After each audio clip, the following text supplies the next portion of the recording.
Hello and welcome back to the 3 on NY3 podcast, focused exclusively on New York's new 3rd District and on its race for Congress this year.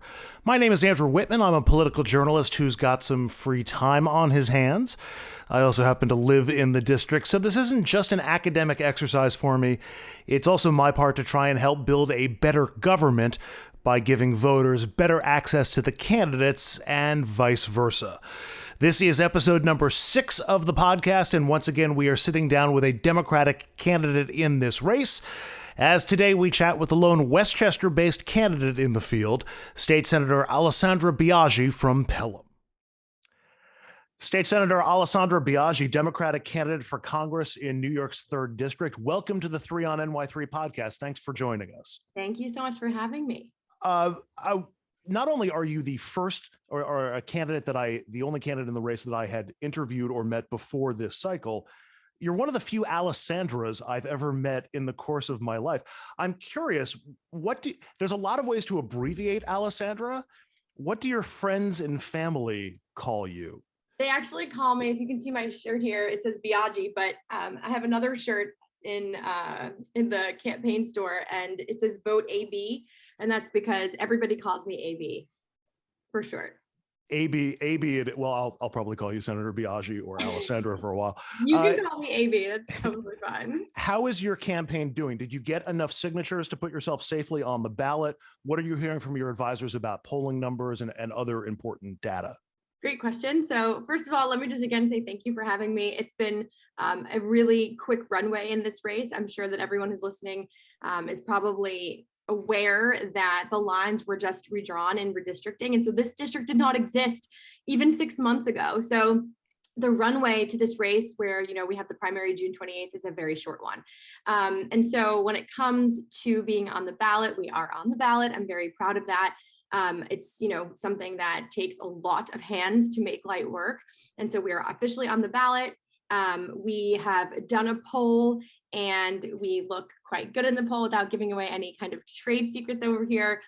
We look really good and also have a really strong team. And I don't ever take credit for anything without referring to my team. I could not do this work without a really strong team. And so we have both organizers on the ground. We have offices both in New Rochelle and on Long Island and Seacliff. We have a really robust team of people most of whom have come with me from the 2018 race. So you'll see a lot of repeats. If any of you are listening and see some volunteers in the street or see some team members in the street, you'll probably recognize them from 2018. And that's because a lot of people have continued to help us along the way, both in my reelection to the state Senate and now in this congressional race. And so we are looking really good, but again, it takes hard work. And so I really have a saying about comparison, which is that comparison is the thief of joy. And you cannot really do well or be excellent without making sure that you're focusing in your lane. And so I really seldom compare myself to anybody else because I think that that's the mindset of a champion. And so that is how I usually think. And that's really my most important focus at the moment. But before we get into some of the details of the campaign and discuss your positions, I just wanted to let everybody know, if they were watching episode 1 where I interviewed New Rochelle Mayor Noam Bramson, I mentioned that when the show that I worked on at RNN ended last year, I went through my Rolodex and emailed all of my contacts, or as many of them as I could. And I heard back from a small handful of elected officials who are in elective office. Noam Bramson was one of them. You were one of them as well. You and I had a couple of different conversations, I think from my garden, about possible future paths and other things that I could do. I did not follow much of that, which is why I'm doing this podcast and acting in a journalistic role. But I wanted to A, let everybody know that we had those conversations, and B, how much I appreciated it. It was really, in a difficult moment, it was really very friendly of you, and thank you very much for that. That means a lot to hear you say, and what I'll just share with you is that I've been in the situations where you're graduating from school or you've graduated a long time ago and you don't really know where to turn, and it's not an easy place to be. And I think that if every single one of us actually helped someone who needed some help just to, crack a door open or to just make some kind of a connection or introduction, I think all of us would be in such a better place. But again, that's a mindset that not everybody has, especially in politics. But I hope that more people will be encouraged to be like that in the future. Well, it was certainly appreciated by me. Before we start the clock on topic number one, tell us a little bit about yourself and what sparked your interest in public service. Absolutely. So for those who are listening and have never heard from me before, I grew up, I'm 4 generations in the district that I represent, which is the state Senate district, and also in this new district, New York 3, which is 5 counties. I am the product of Pelham Public Schools. I'm a graduate of NYU and Fordham Law School, and I have worked in many different parts of government. But the reason that I was interested in even becoming a lawyer or working in government is really all the way back. You have to go kind of like, hit the rewind button all the way back to the beginning of my early years, when I was around this very large table with my very big Italian family. And that is really where I was not only sparked, but inspired to be involved in public service. And so I grew up in a political family with a bunch of people who had a lot of opinions, who did not allow any of the young people or the grandchildren or cousins to share their opinion without having it backed up by something. And so I think that's probably where my argumentative and aggressive personality comes from.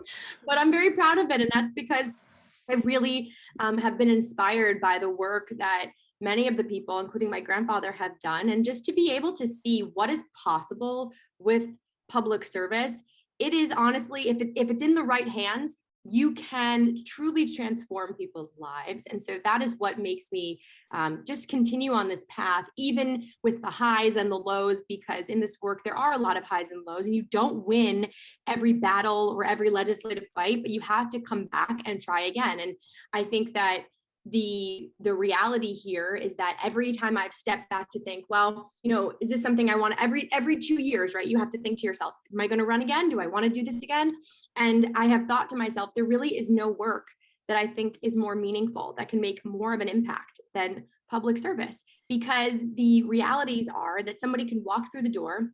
Although with COVID, really you're walking through a Zoom. So you come through the Zoom and they say, hey, listen, this is a problem that I have, or, this is something that I think we should do. And I have the ability to take that problem, put it on paper, push it in a bill, hopefully watch it pass in the Senate and the Assembly, and then have it be signed by the governor. And so that has really, to me, been able to just reaffirm how important this work is, how important it is also to have integrity in government, which is very much lacking in the state of New York. Even with as much of the progress that we've made, there are still people in public service who are not here for the right reasons. And it's not my job, yes, to police people's behavior, but as the chair of ethics, it is my job to make sure that my colleagues are actually following the rules that guide us under the public officers law. And I think that that's an important role that I take very seriously. And it's something I really hope to take with me to Congress, because again, I don't think that I have to point to it, but there is a lack of integrity in our United States Congress across the board, not everybody, but a lot of people. And the reason I can say that with confidence is because if there wasn't a lack of integrity, everything would work. And it doesn't work. It doesn't work for working people. It doesn't work for single moms or single dads. It doesn't work for aging people. It doesn't work for young people. It doesn't work for so many people. And so I feel like this real hustle for making sure that people's lives are better is really most served through public service. And so it started there, it continues forward. And I think that no matter where I am in my life, it will be something that is part of who I am and my spirit, because I think that all of us, no matter if we're elected or not, can actually help other people. And we just have to be committed to it. So I don't think you have to be an elected official to do it, but I certainly feel very much inspired by my family to have gotten to where I am. I think in that answer, you've given us a pretty good idea of why you're running for Congress, but if there's anything that you wanted to add towards that end, but also why you think you would make a better representative for the 3rd district than the other Democrats who you're running against in the primary. Thank you for that question. Well, I will say this, and this is no disrespect to anybody else in the race, it's just fact. I am the most qualified candidate in this race. I am the only candidate who has, in a very short period of time, been able to hand over power back to the Democrats, away from the Republicans, to restore control of the state Senate.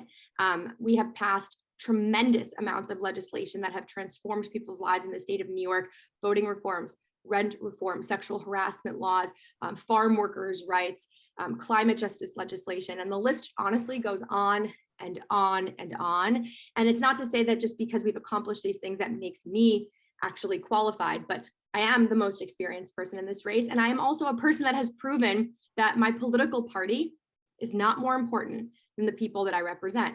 And at a time like this, I think it's very important that the leaders that we elect are people who put the interests of their constituents first, above and beyond anything else, because at the end of the day, that's who elected us.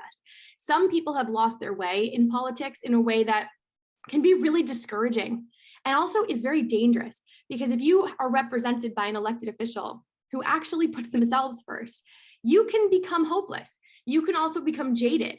And the last thing that we need, and the last thing that we want, at least some of us, is for the people we represent to be jaded or become tired by the same old politics. And so I think I represent not just the future of the Democratic Party, but also a really vibrant generation of young people who have accomplished a lot, who have and can act with urgency around issues, which is something that's really lacking in DC. There are, yes, a handful of people who act with urgency around things like our democracy being lost or Roe being overturned, but it's not enough to put your name on a bill. It's not enough to march in a protest. It's not enough to say that you'll stand for something.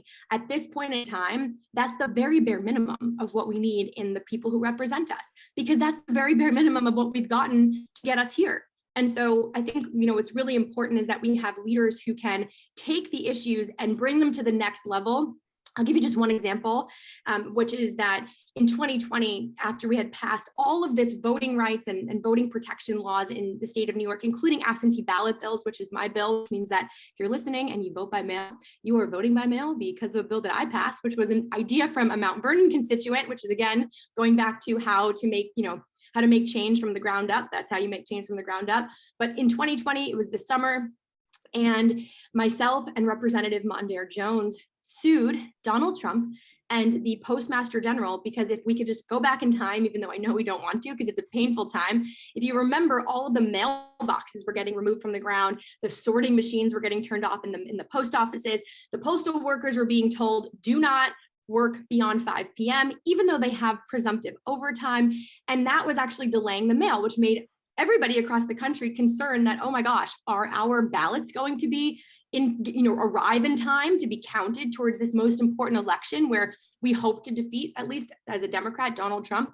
And so myself and Mondaire Jones, we sued Donald Trump, the Postmaster General, in the Southern District of New York. We won.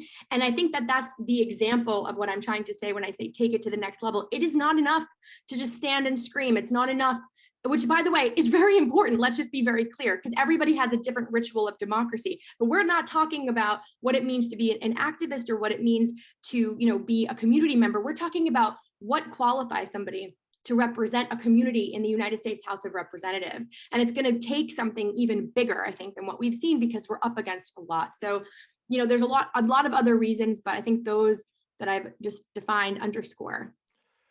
We're going to move on. We're going to move on to our formal topics now. For anybody not familiar with the format of the podcast, I give the individual candidates the choice of which topics they want to talk about.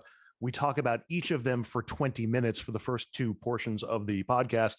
I pick the topics for the third one. So I'm going to set my timer to waves, and in 20 minutes, we'll find out what waves sounds like. The first topic that you selected was Roe versus Wade, abortion rights and abortion action or abortion access. Yeah. This is fairly self-explanatory, but how do you define the problem or the issue that needs attention, and why is it your primary issue for this podcast? How did the issue find you or resonate with you? I know that seems like an obvious answer, but that's how I want to introduce all of these topics, and we start the clock now. Well, let's just start, with going all the way back to 2017. I had just come off of the Clinton campaign, working as the Deputy National Operations Director for Secretary Clinton, losing that election. I don't have to remind anybody of that.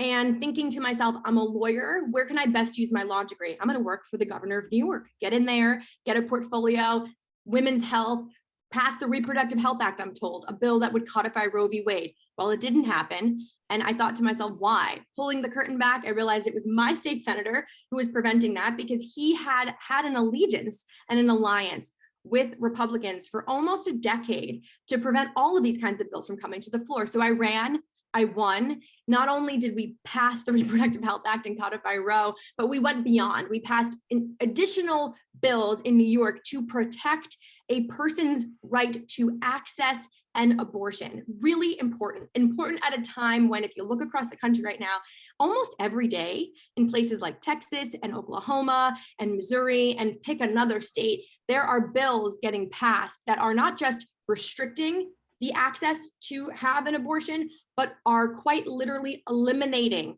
the right to an abortion. And so for me, this issue has continued to grow. And so as a state senator, we didn't just, again, stop at the Reproductive Health Act.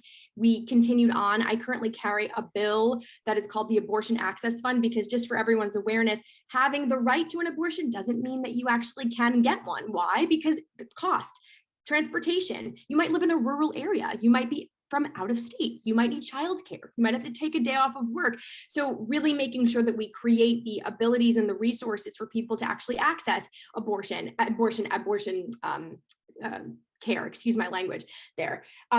That is really important right now, especially because at the federal level, we have not been able to codify Roe. We have not been able to pass the Women's Health Protection Act. We have not been able to repeal the Hyde Amendment, which is a part of a larger bill that basically says that the government cannot actually provide funding for reproductive health. These are the kinds of things that are not just attacking women's and other people's rights to access healthcare, but they are going to lead to the death of many. Why? Because we know that even if you say that abortion is illegal, it is still going to happen. And that means that people are going to do whatever it takes to continue to carry on these kinds of services, which means that there are going to be women who die and people who die as they are trying to access these kinds of services. All we have to do is look all the way back to the 70s, when we knew that women were using things like hangers to perform self-abortions on themselves or on others. And so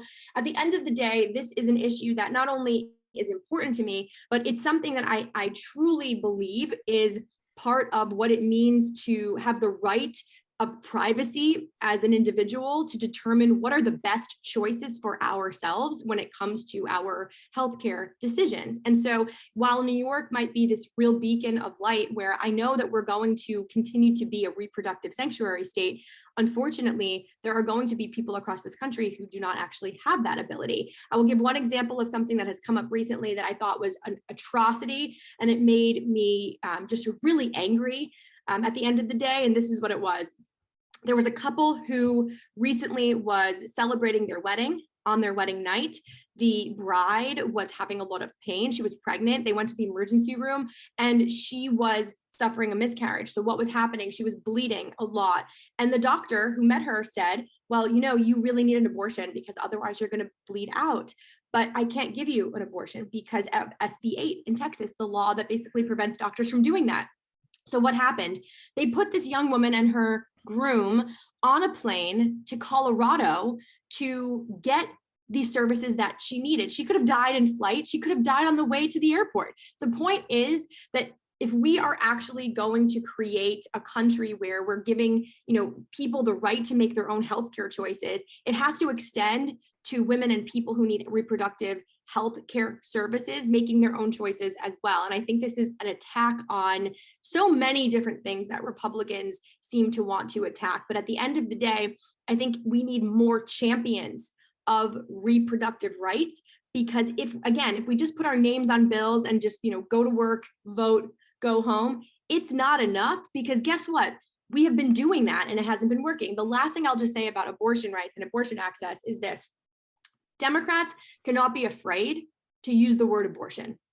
And if we are, we will absolutely continue to lose elections. And so when we say things like reproductive, justice, which that's what it is reproductive justice, we also have to say that we are making sure that we are codifying Roe or we are protecting these kinds of rights, because we want to make sure that anybody who needs to receive or access an abortion can do it safely. And that's it, period, end of sentence. And I feel like a lot of Democrats are actually not really willing to even say that word, which sounds so crazy, but they're not. So if elected to Congress in a perfect world where you were able to pursue every point of your agenda, what proposals would you put forward? What legislation would you put forward to better codify a woman's access to reproductive rights? And how do your plans differ from those of the other Democrats that you're running against in the 3rd district? So number one, what I'll say is that I will put my name on the bills that already exist. I named 2 of them a little bit earlier. One of them is the Women's Health Protection Act. The second is I will support the repeal of the Hyde Amendment. So that's just like very basic. In terms of the bills I will put forward, the Abortion Access Fund is something that I really, truly think can actually enable all people to be able to have access to an abortion. So what is the Abortion Access Fund in New York, and how can we take it to the federal level? We can do it just like this. You create on your tax returns a voluntary contribution. So if you right now, Andrew, go to your tax returns and you look at your state taxes, you'll see that there are these little boxes that you can check off to say, I want to give $1, $5, $500, $5,000 to all these different ideas and interests and problems. Okay, so what are they right now?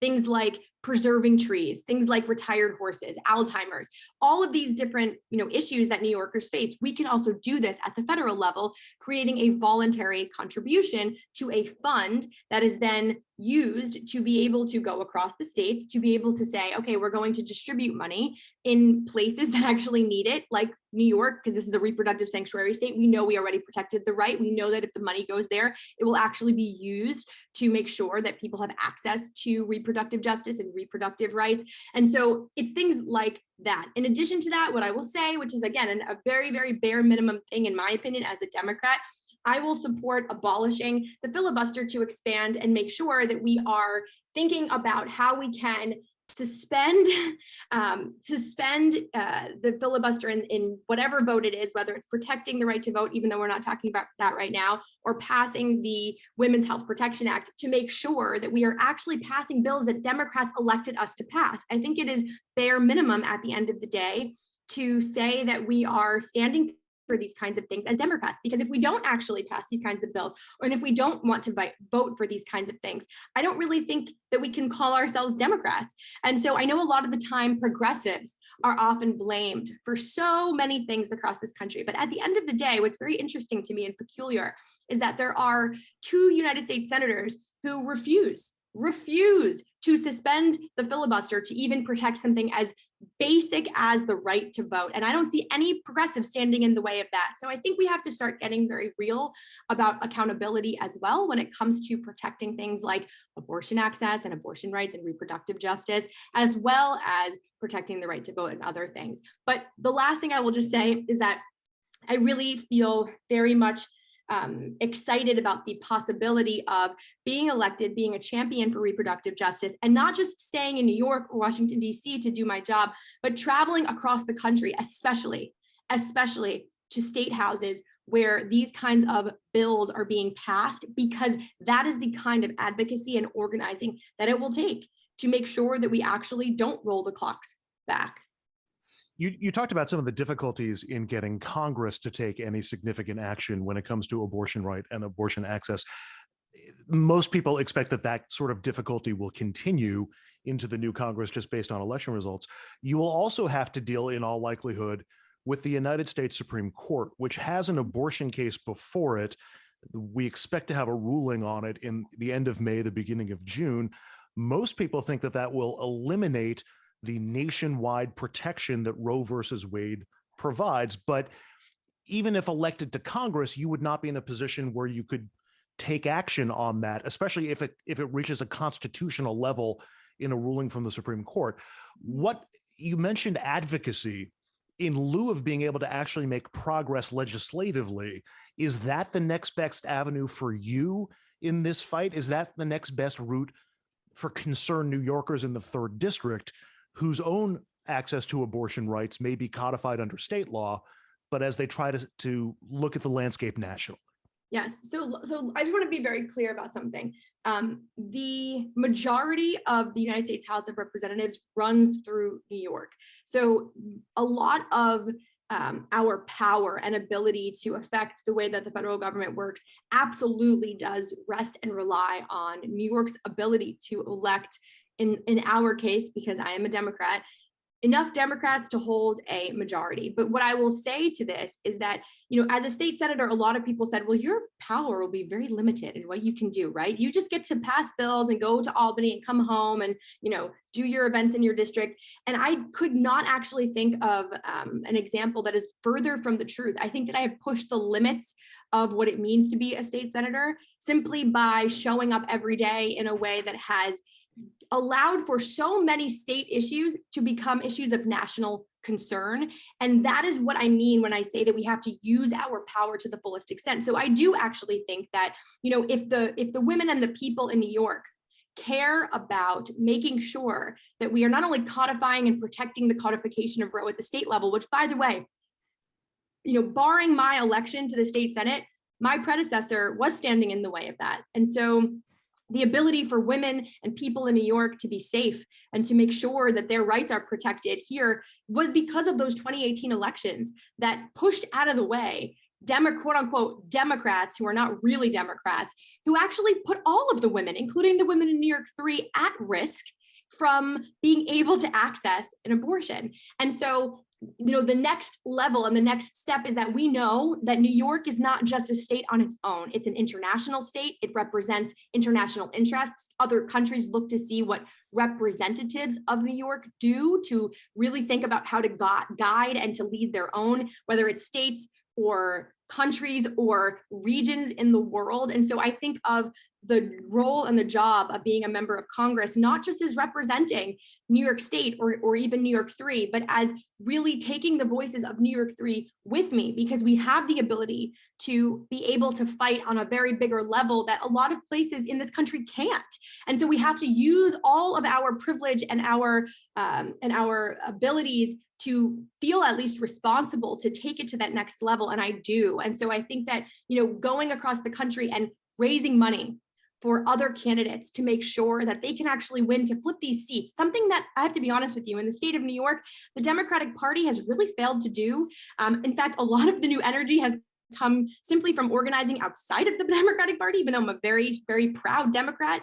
It's something that unfortunately many young people and newcomers have had to do on their own, but we've done it successfully, and we've brought people to life in a way that I think makes issues come to life that we can do in other parts of the country, because we've done it right here at home. And New York is not an easy political field to navigate. Let's just be very clear. It's not to say that there are not other tough places, but this is a very hard place to gain political momentum, to build political power. And many of us have done it despite being, up against big odds and very big voices and very big special interests.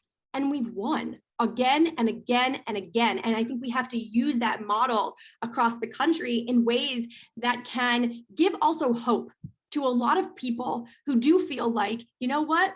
My state legislature is red, they're Republican, there's nothing we can do here. No, that's not true. There is something that we can do. There is always something that we can do. And it's going to take all of us to think outside of the traditional routes of power, to use our power in a way that is going to stand up to a lot of right-wing Republican just craziness that is harming just people. Forget about just women, people across the country, because it's not just women, it's the LGBTQ community, it's young trans children who are just trying to, be themselves and to grow up in a world where they're accepted. It's so many people who are feeling like there is no place for them in this world. And I feel like it is our job to make that place very clear and to make it safe for all of them. Before we expand the topic to other groups, as you were beginning to do there in your answer, just a quick devil's advocate question. Sure. Some people, knowing that the Supreme Court is expected on some level to eliminate Roe v. Wade as a nationwide protection, which would leave it up to individual states to determine for themselves what their own abortion policies would be. some people may look at that and ask, what's the problem with that? It's not another national issue, let's say guns.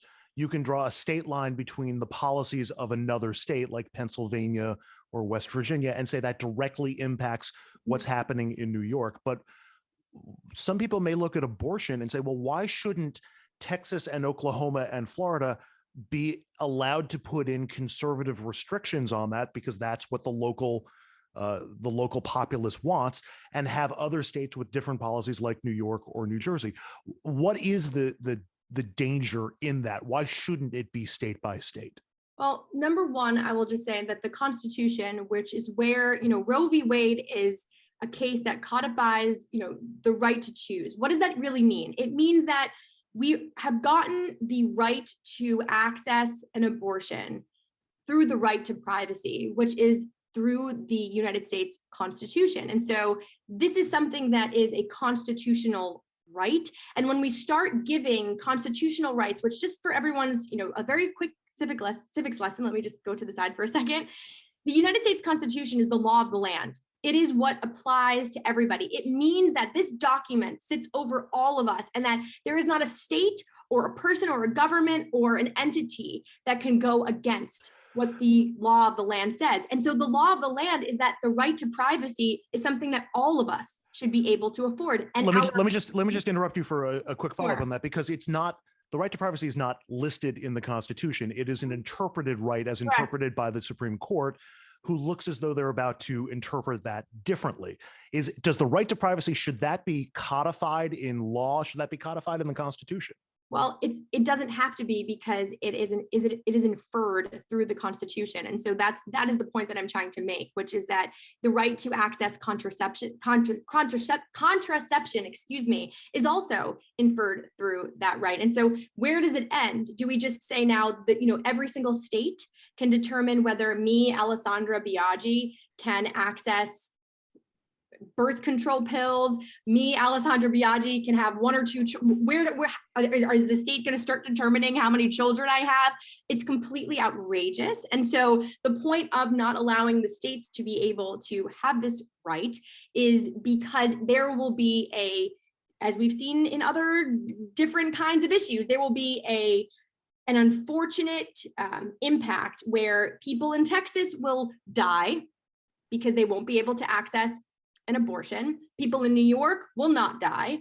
And what will that mean? It will mean that we have policies that go even beyond the right to privacy, because it's now forcing people to carry on things like ectopic pregnancy. Ectopic pregnancy is something that we don't often talk about, but ectopic pregnancy is something that happens usually in the first trimester, and oftentimes can lead to death if you don't actually receive an abortion. So we're not just talking about, abortion services here. We're talking about healthcare. And so if we're going to say that the right to privacy does not allow each individual human being to have the freedom to make choices for their own healthcare and their own outcomes that they actually think are best for them, then where does it actually stop? I think it's a very dangerous, slippery slope. I also think that, if we are going to just flip this on its head for 1 second, we have a Republican Party that is obsessed with freedom and liberty and all of the things that they believe make them quote unquote patriots. Okay. And yet when it comes to things like a woman's right to choose, or an individual's right to, determine that they're gender non-binary, or pick a topic, we are now being told that we are restricted in our freedom to be self-expressed in who we are, or make choices for our own healthcare rights and decisions.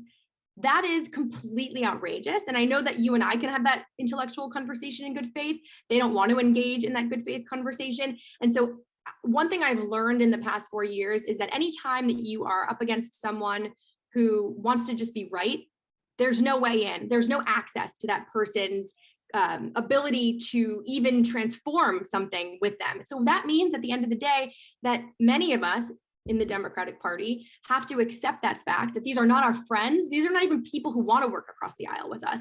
And so therefore we have to fight like hell to make sure that we actually do everything we can, instead of trying to, placate them or or acquiesce to the things that they want because, God forbid something will happen that, they hold against us. They already don't care about so many of the things that we have fought for. And so I think, it really is, this is a very complicated issue, only in the sense that there are so many ironies and contradictions in so many pieces of it. So it's hard to zig and zag around it. But what I will just say is that our Supreme Court is the court that has consistently upheld decisions that many of us, I say many because some people don't follow it, but many of us have followed and hold in the highest regard. If the Supreme Court overturns Roe, which we believe that it will, then it means that we have to make sure that we do every single thing that we can in our power to protect the right to choose. And that means sometimes, by the way, Andrew, things that we don't want to talk about, but it also means sometimes losing our seats. It means sometimes losing our power. It means sometimes losing a lot of things that we hold, in high regard, because that is what is at risk. And that is what it's going to take to protect people from literally dying. And with that, we've hit 20 minutes on the topic. So we are going to adjust our timer now to something called Silk, which we will hear in 20 minutes. The second topic that you wanted to focus on today was climate and climate change. Again, I will start with a very generic question as I hit start on the timer. Define the problem, why it's a top issue for you, and how it came to you as something of importance. Absolutely. So the problem with the climate crisis is that the world is going to become unlivable.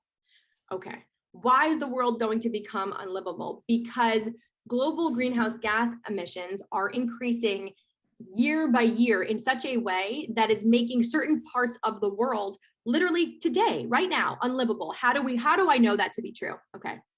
Here's how I know.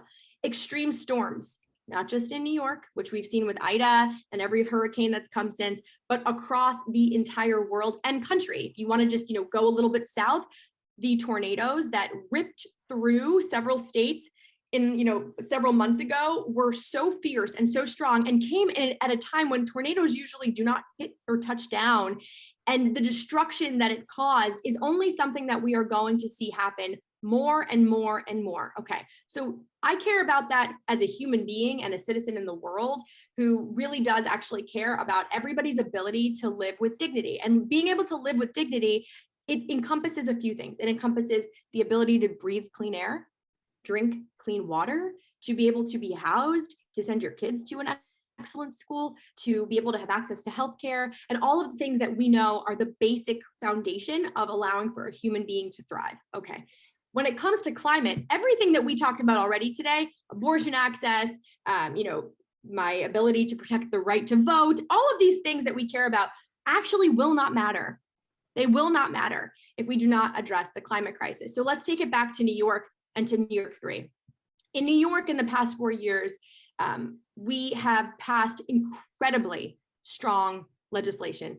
The CLCPA, the Climate Leadership Community Protection Act in the state of New York, which we passed in 2019, is the strongest, most aggressive piece of climate legislation in the entire country. It aims to set goals to reduce New York's greenhouse gas emissions by 2030, and then sets another metric of 2050. It really puts money into building green infrastructure, things like charging stations and new buildings that are not actually gas or fossil fuel hookups, all the kinds of things that we talk about every single day. Investing in clean energy like hydro and modern nuclear and things like that. Okay, so that's great because New York is a large contributor of global greenhouse gas emissions. But just to remind us, even though we are this international state where everybody looks to, we are one state of 50. And so we are going to quite literally lose our ability to inhabit parts of this country and this earth if we do not act with urgency around the climate crisis. In New York 3, a district that is surrounded by the sound and by water. You can't ignore it. It's everywhere. Even if you live a little bit inland and there's a storm, the water surge and the storm surge is going to come over into your home. We just saw this happen in the most recent storm with Ida. People's basements being filled with water in a way that, honestly, I don't think we've seen in a long time, but even beyond that, people died. in their basements because the flooding came so fast and so quick. And just to remind everybody, why was that so alarming and so scary? Because at the same time that there was a flash flood warning, which means you should go to a higher level of your house, there was also a warning for a tornado, which means that if there's a tornado, you have to go to your basement, to the lowest level of your house. So what does somebody do in a situation where there is literally nowhere to go? You go to the place where you believe you will be the safest, which is your basement. And that's where so many families and people died. People also died in their cars. They were washed away in their cars on the highway. I mean, when you think of these things, it's just like unthinkable in 2022 that this would be the case. And so when I think about, running for Congress and representing this district, this is a district where you cannot ignore the climate crisis. And so it means that hair on fire around the things that we know we have to already do. Weatherizing people's homes, okay? Making sure that the coastline is actually able to be resilient to storms. When I worked in storm recovery as an attorney in the storm recovery office right after Hurricane Sandy, a lot of my work was on Long Island, and it was on the South Shore because so much of the South Shore had been basically wiped out in Hurricane Sandy. And so it meant that we had to think differently. It meant that we had to also think creatively. So I want to take us somewhere really neat in a second, but the creativity of Hurricane Sandy was through a program called Rebuild by Design.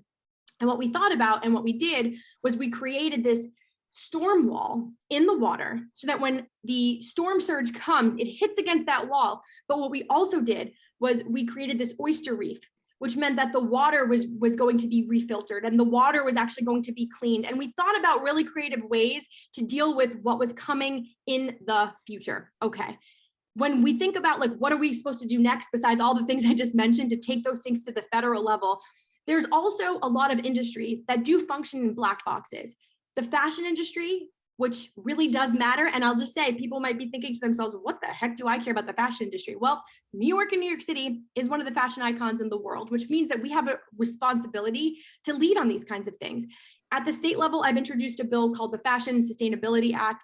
I would do this exactly the same way on the federal level. Part of why I introduced it on the state level is because there's no federal legislation to regulate the fashion industry. Why should we care? Because the fashion industry is responsible for up to 9% of global greenhouse gas emissions. And they have basically functioned in a black box, which means that they have not only, have had subpar labor standards, which we know because if you're, alive on this planet, you are aware of the factory conditions across this earth where people work in such dangerous conditions when it comes to producing goods, but especially goods around fashion. But we also have really allowed the fashion industry to greenwash us, to say that this is, an organic shirt.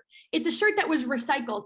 We really have no standard to even measure whether these things are true. And so what this bill sets out to do, and what I would do at the federal level, if elected, is to really make sure that we are setting not just labor standards to say that people need to be paid a living wage, a local living wage, have to have the same kinds of labor conditions followed no matter where they are. But if you're a company making $100 million in revenue, not just in New York, but across the country, we want to be able to regulate you to say that you have to take every single measure possible according to international standards, which we've aligned in the bill, to reduce your greenhouse gas emissions and then report on it. And if you don't report on it and you are found to be out of compliance, you will have 3 months to cure it. And if you don't, you will be fined up to 1% of your annual revenue, which will go into an environmental justice fund to serve environmental justice communities. So these are the kinds of things that I'm talking about when I say it's not just like, let's think about how to, weatherize homes. It's what else can we actually tackle? What big problems can we tackle to really affect the people who live in New York 3, in New York State, and across this country, to make sure that we are able to actually continue to live in the communities that we love. The last thing that I want to do is to be part of a problem where people have to leave the communities where they've invested all of their hard-earned money to grow their families and to invest their futures because it's unlivable. That's outrageous to me. It's inexcusable. And so that's the kind of fervor that I bring really around this issue, and something that I really want to make sure that we can do something about. There are a lot of federal bills, of course. There were a lot of measures in Build Back Better that are very important. Of course, the Green New Deal. I mean, I'd be remiss not to say that. And the Blue New Deal, and making sure that we are supporting things like energy security and the Independence Act of 2022. I could list all the bills. I support them all, but the point is that we have to even go beyond that to make sure that we're doing everything that we can, because it's not enough. I think, though, in that answer, you hit on one of the major concerns that critics or opponents of climate change action tend to focus on. And I just want to use your example of the fashion industry, because you would basically say to the fashion industry, you have to take these additional steps to show us what you're doing. That's an added cost to the fashion industry. And then there are potential penalties if they don't meet with those requirements. One of the biggest arguments against actions that would arrest or dent climate change is the cost, and that it becomes something of an added tax on those businesses or on those people behind it. How do you respond to that charge? And then also, should the federal government be in a position where it's assisting industries like the fashion industry so that they're not taking the sole brunt of the costs of dealing with climate change? Let me just say this about the fashion industry. Much of the fashion industry, especially in New York, if we're just bringing it back home, right, has benefited from the city of New York and the state of New York in simply its proximity to people who know and understand New York City to be the fashion capital, or one of the fashion capitals of the world. They have benefited tremendously, both in profit and both in status, to being able to become the brands that they have become. And so, to the answer of your question, which is the cost, how are they going to afford to do this? They can't afford to not do this, because if they don't do this, and all of us do not do everything that we can, we are not going to care about fashion, because we won't have a place to sell it, because there won't actually be a world to live in. I know how hyperbolic it sounds. I really do. And so somebody listening is probably like, what is she talking about? The New York City is not going to exist. What I'm saying to you is that we're already seeing climate refugees across the world leave certain areas to go into areas that are less hot, that have water, that are, able to be free from incessant storms. When we think about the issue in a very large way, and then we think about what role we all can play, the fashion industry has been one of the industries that has always been so socially on point, right? We care about certain issues. We care about the Me Too movement. We care about the LGBTQ community. We care about pick another topic. And so when it comes to climate, a lot of them have said, well, we are green, or we have recyclable goods, or we're going to take this pledge to do whatever it is that we're going to pledge to do. Except that when you just look behind the curtain, doing 1 out of 10 things necessary to make your industry better is really not enough, and it's not good enough. And so they can all, think to themselves, well, how are we going to do this? We're not going to survive. But at the end of the day, the cost to them not doing it is basically the cost to the entire planet. And so I think they have to really think long and hard about what role they want to play in the future, and whether or not they're going to even have any customers who want to purchase their goods. Because if I just think to my generation as a millennial and the next generation coming up, Gen Z, a lot of the ways that we purchase goods is by making sure that the industries and the brands that we're buying from are actually doing social good.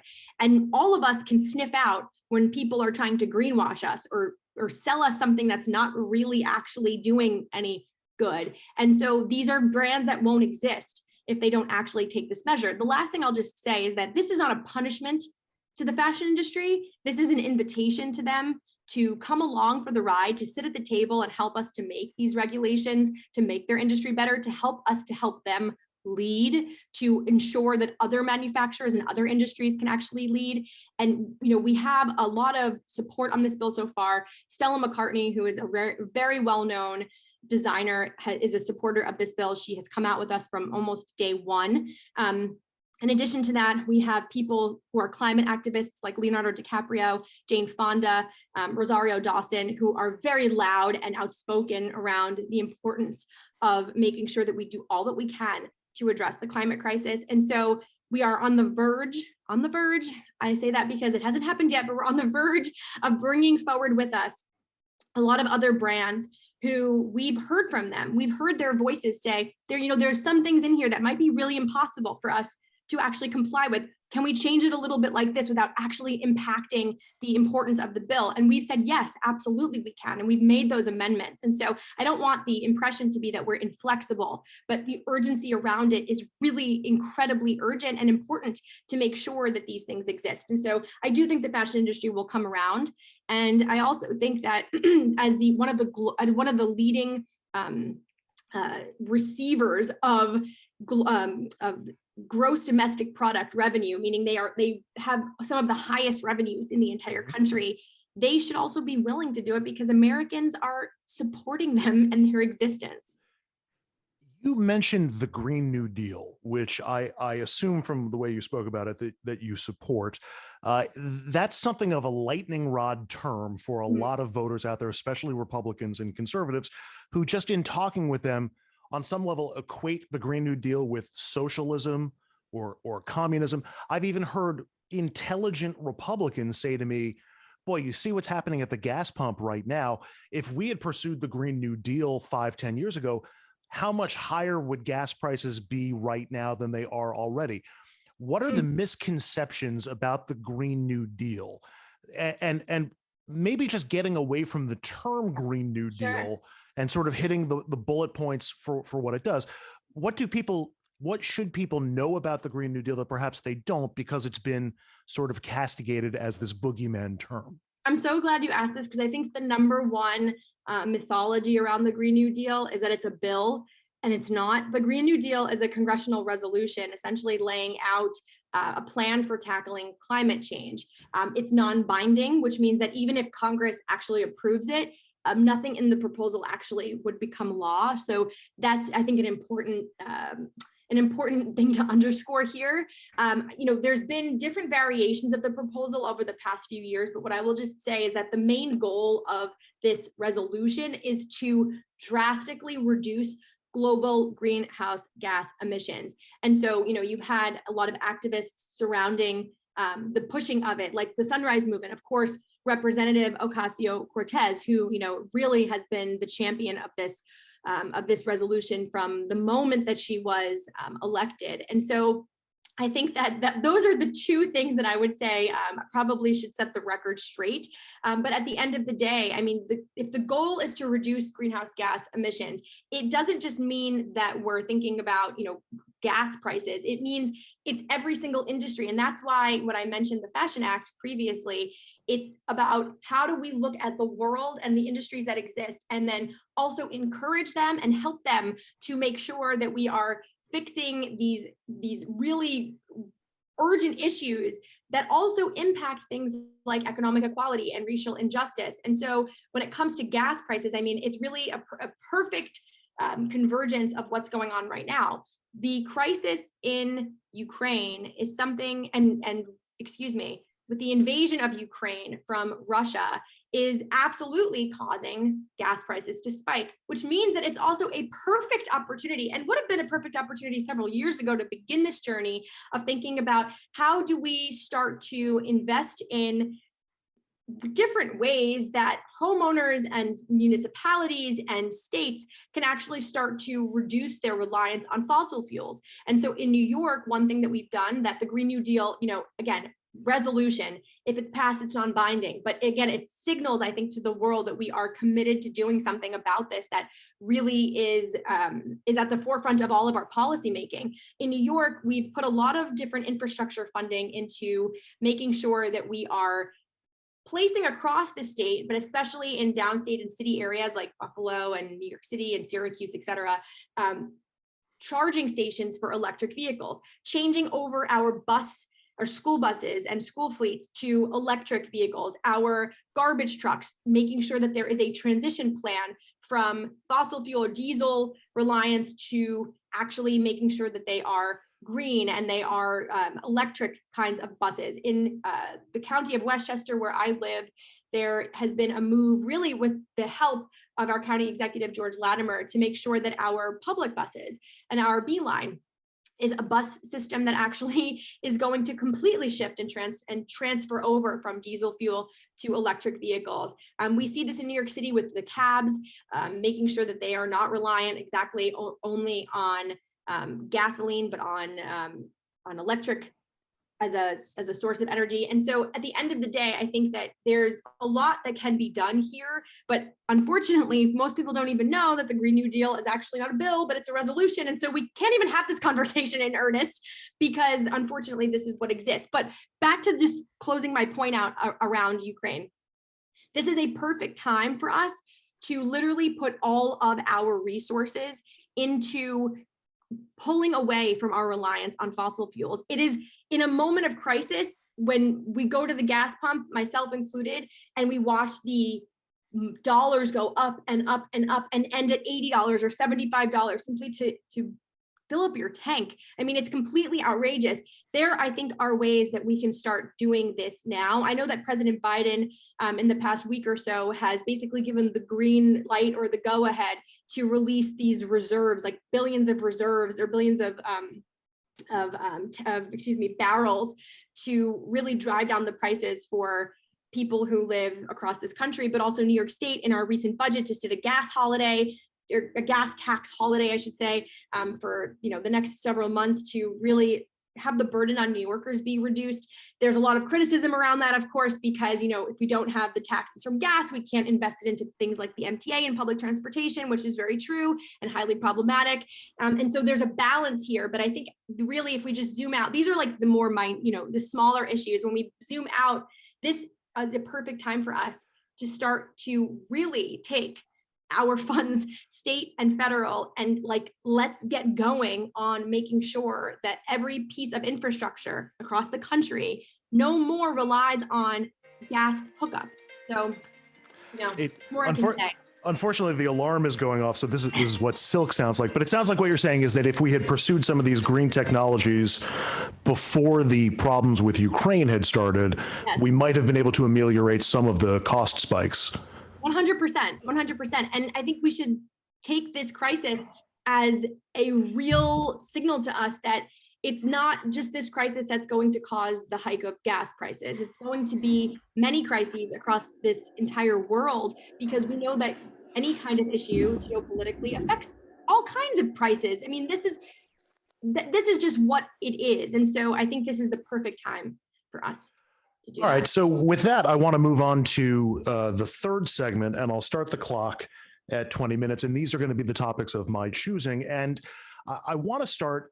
You're one of the few, or one of a couple of candidates in the race for New York 3 who's actually served in elective office, which means you have a record, and some issues that have popped up on your record I think are likely to pop up in this campaign. And so I wanted to get into them. A couple of episodes ago, I talked with Laura Curran, the former Nassau County executive, as we did our Nassau review of what voters are thinking in Nassau County. And she mentioned her own experience with her own reelection bid last year when it came to bail reform in New York State. You have been a supporter of bail reform in New York State. You co-sponsored some bail reform bills. And I believe you voted for most, if not all of them. I know you supported most of those reforms. We'll get to the politics of this in a minute. I want to start with the issue itself, because I think there's been a lot of rhetoric that we've heard on bail reform in recent weeks. So let's start with what was the problem with the bail process before reform? Why did it need to be reformed? And did the reforms that New York State implemented fix those problems? Great question. Okay. Bail reform, or the reform of the bail laws, was necessary in 2019 because New York was one of very few states across this country that essentially was doing this, right? If you and I committed the same crime, or excuse me, let me actually start again. If you and I were accused of committing a crime, right? Because we're talking about pre-trial, which means that we're potentially going to a jail. We're not going to a prison, right? We haven't been convicted of anything. So you and I are accused of the same crime, Andrew, right? And I am told that I have bail set, and my bail is $100. Your bail is $100, and I, am able to pay it. I pay $100. You can't pay $100. You go and sit on Rikers Island. You wait there until you're called to have your trial. I get to go home, you sit in Rikers Island. That is the literal basis of what bail is. Bail is about It's supposed to be about flight risk. It's also about people who are accused. And the reform was about making sure that we were not criminalizing people for being poor. Because if you and I commit the same or are accused of committing the same crime, and I can pay to go home, but you can't, how is that even fair? How does that make communities safe? And so that is just, I think, the most important thing to underscore here. Going back 2 steps, I think that if we want really effective solutions around the increase in violence, specifically around gun violence, we have to also look at the data and determine what has worked historically by experts to really curb violence. Bail reform has been presented as an easy answer to why there have been increases in crime, and that's to the rhetoric, but it simply is not true because the data does not support that. And so let's just zoom out for a second. Gun violence has gone up across this country in places that have passed bail reform and areas that have not. And so the argument that bail reform is, the reason why violence has gone up is essentially really accepting these GOP talking points in a way that is actually distracting us from the actual areas that can help to curb violence. And it's taking up all of the energy that could easily actually be used to make our communities safer. So that's, I think, something to really start with. And it's important to start there because at the end of the day, it's really important to people like myself, and I'm sure to everybody who is listening, especially the people in New York 3, that our communities are safe. And so if we want to make our communities safe, a lot of the conversation needs to also be from an honest perspective. And so when we think about community safety, so much of the conversation is focused on what happens after the gun goes off. How are we going to punish somebody? What are we going to do to deal with, gun violence and guns on the street? And a lot of the conversation is not focused on what happens before the gun goes off. And so what does that mean? It means that we actually don't put the resources necessary on the front end of preventing violence and from preventing communities from actually being safe because we are so obsessed and focused on what happens after the gun goes off. It's not to say that that's not important. It certainly is. The trauma that gun violence causes in communities has even been proven by data and by different reporting to affect things like test marks and from students being able to actually focus in school. And so it's not to say we don't focus on it, but we have to do both. And so what does it mean? It means that there's a lot of ways to make the community safe that we can pursue. Funding anti-violence programs, expanding access to mental health resources, focusing on the police departments actually solving everyday shootings and rapes and hate crimes and other crimes instead of doing things like traffic stops, instead of responding to mental health crises, right? So when we think about that, we also need to take into consideration the fact that we also know that when teenagers are out of school between the hours of 3 and 5 p.m., these are the opportunities and the time frames when we know that kids can get into the most amount of trouble. So having after school programs and youth employment opportunity programs, this is what will actually make our community safe. To take it one step further, communities are also safe when people are housed. Communities are safe when people have access to healthcare. Communities are safe when the schools that their children go to are fully funded. And communities are safe when people actually have the ability to have access to good, well-paying jobs, make livable wages. When we pay people below the minimum wage or when we pay people below a living wage, it prevents people from being able to even access the opportunities that so many communities that are fully funded and well-funded are being able to benefit from because of the funding and the investments that have been made. And so I know I went beyond the scope of what you asked me, but I think it's just hard to answer the question in a silo because it's connected to a much bigger issue that I really hope that we can really start to shift the conversation around. And so to answer the second part of your question, which was, do I think that it helped? I absolutely know that it has helped. Why? Because every time that we cause somebody to be jailed, okay? Now I wanna also just, for your listeners, there is a difference between being put into jail and being put into prison. Jail is pretrial unless you are serving a sentence for a misdemeanor of up to 1 year. But jail is mostly full of people who have not been charged with the crime. Okay, really important for people to know that. Prison is not where you go unless you have been charged, convicted with the crime. Okay, very important difference. So Rikers Island, which is a place that I represent in my current state Senate district, is a place where people go who are being accused of crimes. And so anytime that somebody is forced to go into a jail, which we all know are unsafe, they have a lot of violence, they're just places that are unfortunately not actually helping the problem. We remove somebody from their work, from their communities, from their homes, from whatever it is, if they're a parent or a sole caregiver, we remove their ability to actually continue to participate in society, which means that they might lose their job. They might not be able to provide for their family. They might not actually become rehabilitated or whatever it is that we think we're doing by putting somebody into a jail system. We also know from data and from experts that when you put somebody into a jail, you actually make them more violent. And that is one of the most, I have to say this to you, Andrew, it is one of the most outrageous things that we overlook a lot of times in the press. The fact that we are putting people into systems that are making them violent, where they might not have been violent if they had just gone home and continued their job and then showed up for court the next day or the next week or whenever it is that they were called to show up, is so absolutely just regressive that I think we have to do better than that. Last two things I'll say. To put somebody into Rikers Island for 1 year, let's say somebody is there for 1 year, they're being held. It costs us $570,000 a year. What could we do with that money? Well, I could tell you a lot of things we could do. We could probably house that person, send them to school.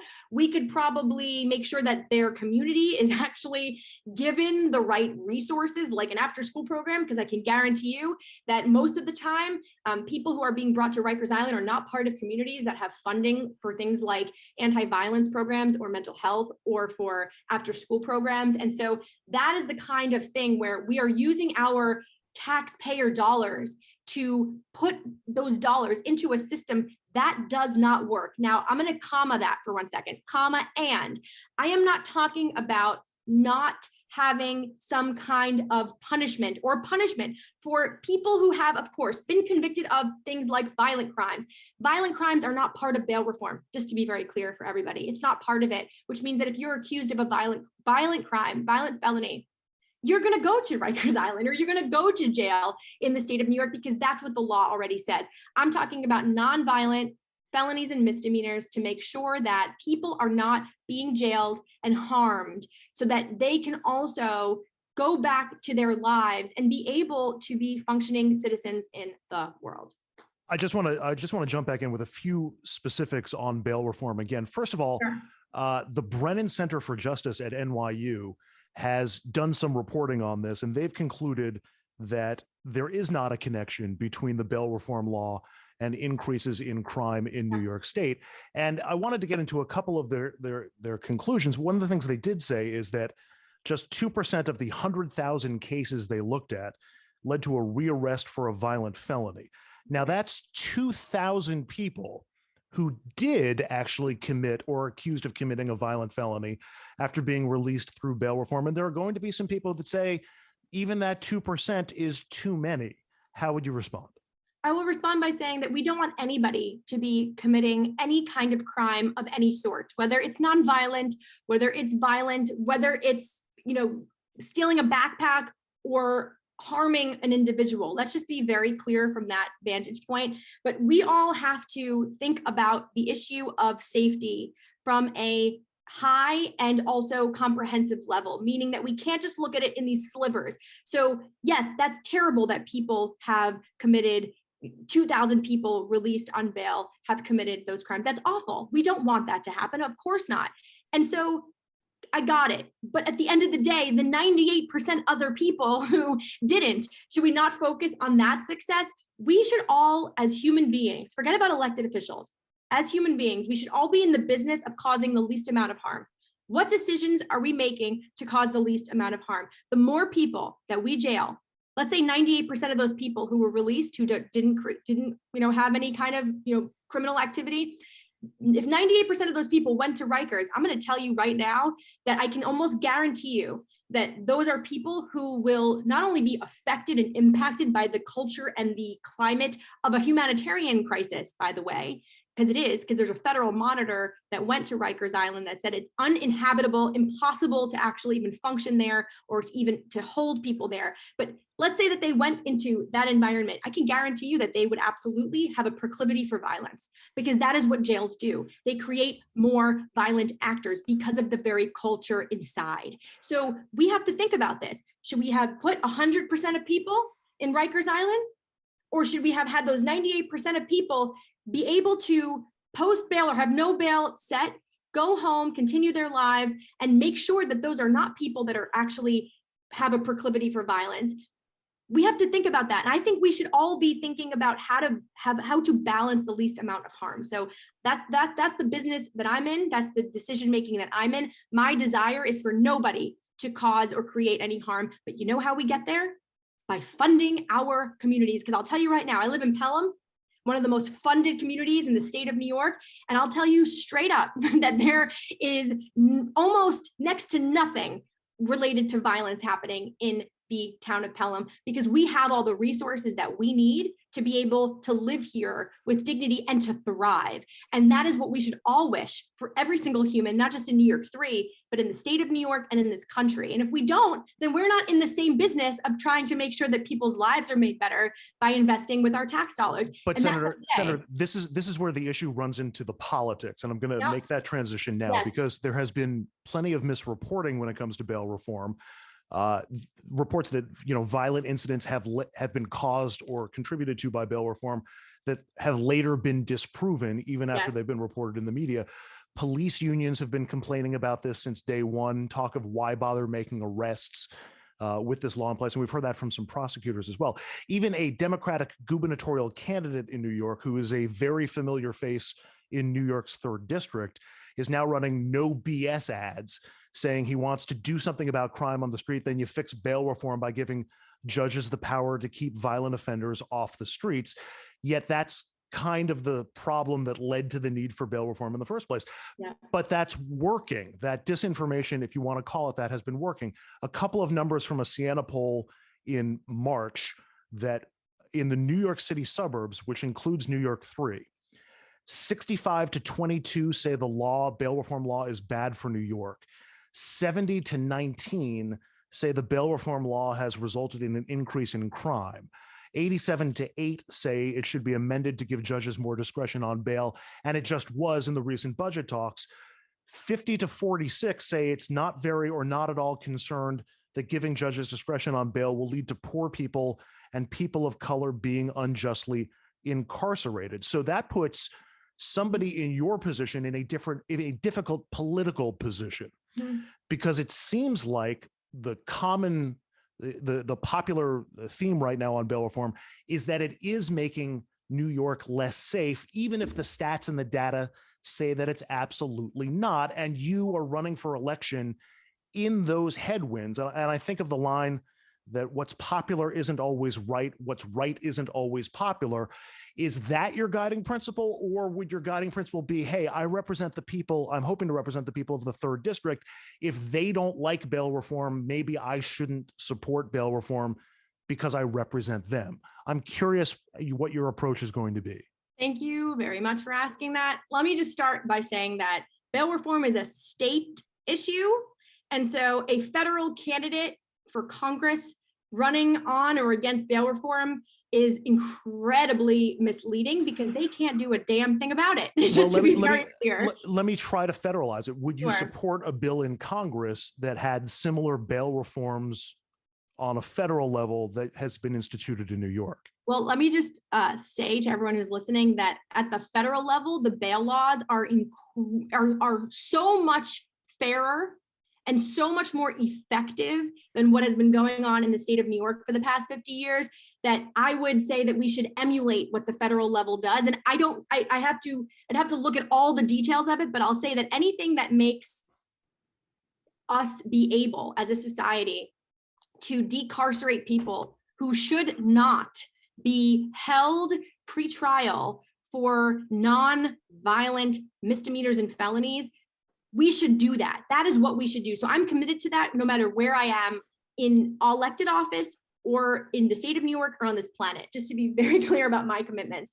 But again, the bail reform law at the state level, because that is clearly what this person is talking about. We're in the state of New York, so whoever one of my opponents are talking about bail reform, it's really interesting to me that a lot of the people in this race who have a position on bail reform think that they know what they're talking about, because none of them were in the room but me. A lot of them talk about the fact that we, quote unquote, didn't include law enforcement at the table. Completely untrue. Law enforcement has been at the table at every single step of making sure that our criminal justice system is fair. So that's, again, second point here. The third point is, I'm in the business of making sure that I tell people the truth. That is who I am. I'm going to tell people the truth and stand for the things that I stand for, no matter what. So what does that mean? It means I'm going to tell people the truth about bail. I'm not going to lie to the people of New York 3 and tell them something that makes them scared or afraid, because that's outrageous. And it's also not what future leaders or transformational leaders or people who are actually trying to make a difference for everybody do. And so I stand completely opposed to any opponent in this race who is in the business of scaring people, because you know what that sounds like, Andrew? That sounds like a Republican talking point of trying to really like hold on to fear to make people think that this is the person that's going to protect them. That's nonsense. And it hasn't gotten us anywhere but to be more divided. So that's really where I stand on that. When it comes to, this race, I am happy to go into the rooms where people have pitchforks and are angry, because that's also what it means to be a leader. You go into the spaces where people think that they have a position on bail reform or think that they understand because of what they've been told. And you go in and you say, this is what it is. Let's have a conversation, a good faith conversation. And you lead in a way that shows people that you, number one, know what you're talking about, because that's really important. If you're going to be an elected leader, you better know your facts. But number two, that brings people along with you. That doesn't make it seem like I can lead over you, but I will lead with you in conversation. I will listen to you and do everything I can to keep you safe.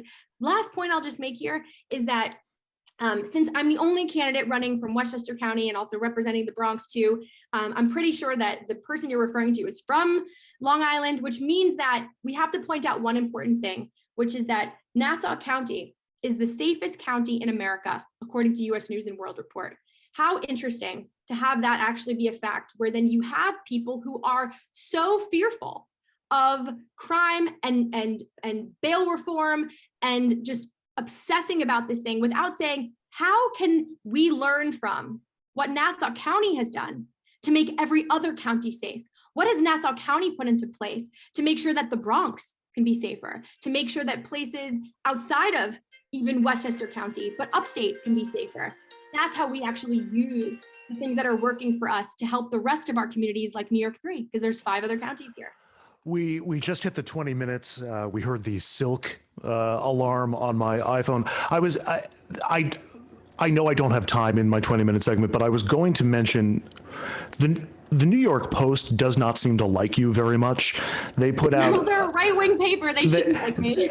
They put out an article back in February or March when you announced that you were running, calling you to fund the police, saying you're anti-police and that you called the police soulless. I wanted to give you a moment briefly to respond to that attack and why they seem to have singled you out among the 6 Democrats running. Well, I think that probably speaks for itself as to why I'm being singled out. So I won't go into that because I don't want to, pat myself on the back for that. But here's the reality. The reality is that the comments that they're referring to, especially with regard to saying that police are soulless, which is something I tweeted in 2020. And I'll tell you why I tweeted it, because it was subtweeted over a video of police officers shoving to the floor a woman who hit her head on the side of a sidewalk and cracked her skull. That's a soulless act. Are all police soulless? No. And that's a ridiculous thing to take away from it. But the context here, which unfortunately the New York Post and a lot of police unions refuse to look at the truth, is that it's not about all police. It was about that particular video that I was retweeting. So let's just get straight on the facts here. In addition to the fact that I am from a law enforcement family, I grew up with police officers in my family. My grandfather was the most decorated NYPD officer in the history of the NYPD at one point in time, shot and stabbed 10 times in the line of duty. So we were all raised to have a reverence for law enforcement, to really respect the fact that these are people who put their lives on the line every single day to protect all of us. And I do have that. But I'm also raised in a family where I have been told to tell the truth no matter what. No matter if it means you lose something that's important to you, no matter if it means that you have a privilege taken away or people don't like you, because telling the truth to people is the most important thing that you can do, because that's how you prove that you have integrity and are trustworthy. And the truth of the matter when it comes to policing is this: there is not a system on earth that cannot be made better or tweaked to be made sharper or stronger. And that includes policing. It includes the legislature, which is why I'm the chair of ethics, because I have no problem policing us inside of the Senate, inside of a place where people historically have been afraid to talk about ethics. It means we can have better systems when it comes to education and transportation. Pick a topic, but police are not immune from being made better. And we have to focus on police accountability, just like we have to focus on elected official accountability, just like we have to focus on making sure all of our educational institutions are given the resources to do everything that they can to make sure that they're accountable to the parents in the community. So the idea that police unions and police officers would think that that is a stand to take that is unacceptable to me, and should be unacceptable to everybody, because everybody should want to be made better, no matter where they work or who they are, because that means that the outcomes that we have for the community are even that much more effective to make their lives better every day. I want to move on to our candidate questionnaire. These are designed to be fairly quick responses, though between the two of us, that may be harder to accomplish. They're supposed to go from more serious topics to less serious topics as we go through, to get a sense of your decision-making process and who you are. Although, take your time on this first one, because I find it very important. The winner of this race, if trends allow and courts permit the district to remain it is, would have the inside track to holding on to a congressional seat for the next decade. So I'm asking this of all candidates. What steps will you take, perhaps above and beyond what the law and ethics rules require, to ensure voters in the 3rd district that you are not profiting from your position if elected, whether it be stocks or something else? Well, first of all, I believe in banning elected officials, especially members of Congress, from insider trading and from trading stocks while they're holding office. So that is something I support, including, by the way, the extension to spouses, because it's really important that a family does not actually benefit off the backs of any kind of information that a majority of Americans would not actually support. So I would say that's the most important thing that I would support and make sure that doesn't exist. But in addition to that, being transparent about, the kinds of donors that I have, right? I don't take any corporate money or corporate PAC money. I don't take money from fossil fuel industries or from the pharmaceutical industries. Why? Because I actually want to make sure that the people in New York 3 and in this country have access to cheaper medicine, because it's too expensive for people to be able to live. I have this personal experience. My dad has Parkinson's. He takes many different drugs. One pill each month costs $1,100.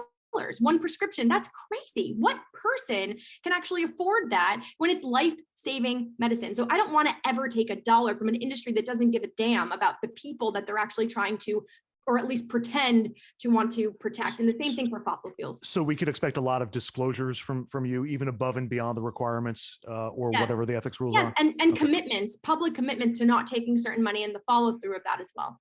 If given your choice, which congressional committees, which House committees would you want to sit on, and why would you want to sit on them? So the Oversight Committee is something that I think is probably one of the most exciting. And the reason for that is because they are very much focused on issues like government contractors. And I'm just thinking specifically of Safe Sport, which is an entity that was tasked to protect the Olympians from the United States going to the Olympics. If there's any kind of sexual assault or harassment, this is the entity that's supposed to make these Olympians safe, and they've really fallen short significantly. So the fact that Congress is able to oversee a strong entity like this, especially related to sexual assault and harassment, which is something I care a lot about as a survivor, is something that I really would be excited about. Of course, in the Environmental Committee would be something that I would care a lot about too. As a freshman, I am sure that I would not be on the Foreign Policy Committee, but again, that's something I know not only is important to me, but it's important to this New York 3 region, a region that, again, very much has international interests and also is important, I think, to the people who live here to have a representative who at least strives to be part of that committee. But so those are the top 3 that I would say right off the top of my head. Assuming that the mainstream reporting is accurate, and I'm talking New York Times, Washington Post, that sort of thing, should Donald Trump face criminal prosecution? Yes. Should Clarence Thomas be impeached? Yes. Even if doing so for both all but guarantees that Joe Biden and future Democratic presidents would be prosecuted rightly or wrongly, or liberal Democratic Yes. appointed Supreme Court 100% justices? yes. 100% yes. Let's just zoom out for 1 second. I was one of the first and few people to call out our former governor's misdeeds, despite the fact that I am a Democrat, that he's a Democrat. Why? Because anybody who abuses public trust does not deserve to be in elected office. And accountability is the way that we hold our government in a position where it can actually have trust from the people.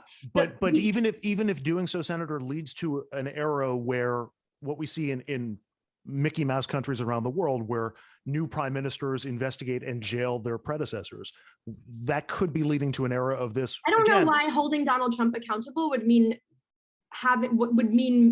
making other people in the Democratic. We don't live in an authoritarian state yet. Okay, we're all fighting to make sure that that doesn't happen.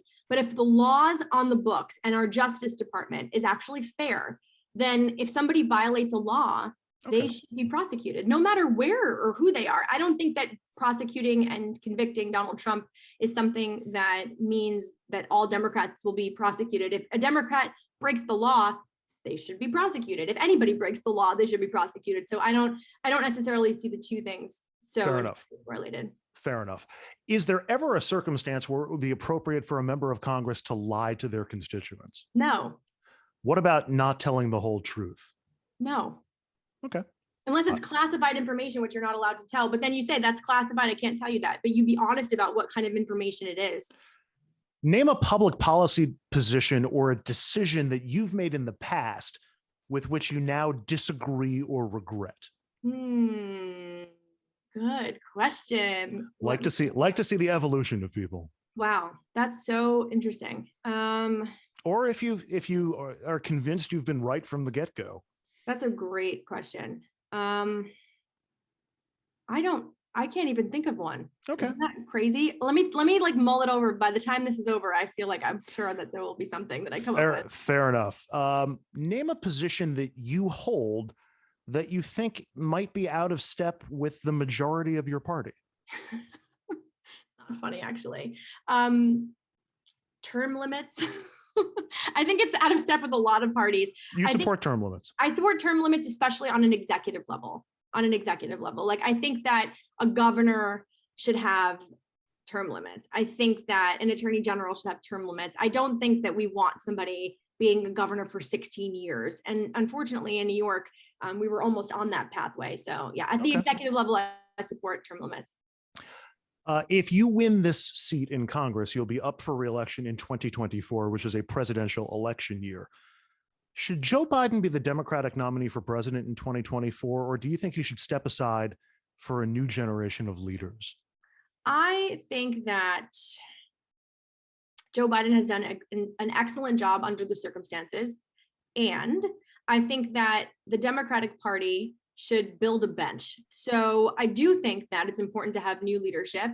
And I think it depends on what the political landscape is in 2024. And it's not a dodge. I really don't know who is going to be running from the Republican side. We have some ideas, but we need to have whoever the strongest person is to defeat in a very powerful way, the Republican candidate is the person who should run. That's who I want to support. And I hope all Democrats will want that, because we want to make sure that our government's in the best hands. And so if that person is Joe Biden, great. And if it's not, that's okay. Because I think that he has done, again, nobody's infallible, but he's done a really good job of trying to balance things back to some kind of normalcy after 4 years of insanity. So let's see what happens. But I do think it's important for us to really be mentoring young people, because we all, by the way, we also need it. I'm very much open to being mentored, and I really enjoy being mentored by some of the legislators in the Senate who want to, instead of make me bad for things that I might say that disagrees with them. So I encourage this. This is something it's more of like an ask to the universe. Hello, if you're out there, if you want to mentor some young people, some of us really would love it. And so let's do more of it, so we have a whole bunch of people ready to do it no matter what. Question 8 of 13 on the questionnaire. What's the best Republican idea you've heard lately? Best Republican idea I've heard lately. Okay, one thing that I think Republicans talk about that it's not a lately, even though they talk about it a lot, is that they seem to want to embrace the idea of like efficiency in government, and they're less about spending and having smaller government. One thing about that philosophy that I really do like is that we all should want efficiency in government spending, right? We should not want waste. I remember in 2019 when I did my first budget in Albany, and we went line by line by line by line, and I kept asking, well, why is this money going to this? And what is this going to? And like, what is this dollar? And how do we measure whether these programs have been successful? Do we have any metrics? And it was like a whole scattering of like, well, some things over here have worked. And like, that's complete. Like, if anybody's a taxpayer and you're listening to this, you should be like, what are you saying? Like, we need to have metrics for how our programs are successful. What are the promises on the front end, dollar to dollar? How are we actually using taxpayers' dollars efficiently? And what are we going to do to make sure that our government runs efficiently? Because guess what? Nobody wants to stand in line at the DMV for 3 hours waiting for a new license, just like nobody wants to have to wait for their new business to be incorporated for 7 months before they can get off the ground. So efficiency in government is something I really care a lot about, and I'm very much aligned on that with them, but the places we're aligned are pretty minimal, unfortunately.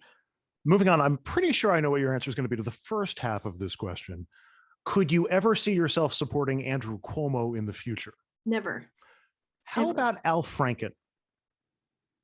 Probably not, but there would have to be some really compelling reason why.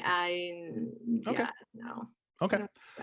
Moving on, have you ever imagined yourself in any sort of dream or fantasy acting as president of the United States? No, never, actually.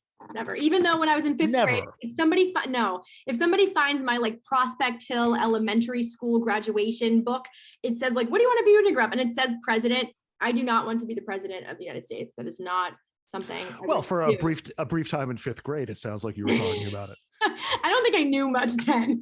I think I was listening to some influences around me, but becoming Secretary of State would be a dream come true. Good to know. Thank you for that. Name your favorite sports teams. The Yankees, and the Yankees.